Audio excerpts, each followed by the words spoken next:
Can you tell us a little bit about your job? Yes, well, I am a civil engineer, so I'm involved in, that involves designing and building lots of things like structures, roads and railways, power supply, water supply, sewerage, that sort of thing. What people these days call our infrastructure, it gives us a quality of life. So I'm involved in designing and building these things. Okay. What made you want to be a civil engineer? Yeah, well, two things. Sure. Okay. One was I always liked building things. So, for instance, building things with Lego or K'NEX. Yeah, you enjoy that? Yeah. Well, I still enjoy that. And one of my helpers the other day, for instance, a civil engineer, said that his wife, same age as me, no, a bit younger maybe, and said his wife gave him Lego for his Christmas, last Christmas. And I've done that with fellow civil engineers because that's sort of like building things. And the other thing is that when I was at school, I enjoyed doing maths.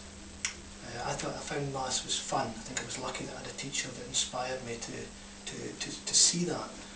So I enjoyed that just for its own sake. But then if you combine the two things together, building things and using maths in civil engineering, because this design work is all about doing calculations and sums to make these structures stand up, then it becomes really good fun. Yeah. Are there any downsides of being a civil engineer, and if so, what are they? Well, I think there's certainly a lot of upsides, a few downsides, but there are some downsides, yes. And I spent most of my life on construction sites working for the design and representing the people who were paying the money, the client as they call them, so Judith's role on the upper fourth crossing. And as in everything that has to be made or built, it has to be paid for, right? And so part of my job was to value the things that we were building, decide how much the contractor should get paid. And a lot of the time, they didn't actually agree with what I thought they should get paid, so we would have arguments. And that was a big part of my job, and that was definitely a downside that I had to contend with.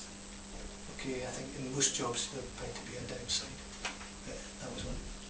What are the good things about being a civil engineer? Right, well, where shall I start? The satisfaction of building something and seeing it there in 30 years' time. I think somebody earlier said you can drive past and say 30 years later, I'll be doing that later today, and say I built that 35 years ago. You know, it's still there, still cars driving over it. And I think the other thing, the other big thing I liked about civil engineering, I think I would still see this, is the likelihood if anybody was to become a civil engineer, is a tremendous variety of work that you get. It's certainly not a boring job. You never, a lot of the work you do in civil engineering, you never do the same thing twice. You know, or no 2 days are the same, I should say. That's a better way of putting it, I think. You also get, nowadays, you get lots of opportunity to travel the world. So there's that 3 things actually. But anyway, yes, a sheer variety. So Thank you. Thank you. you're very welcome.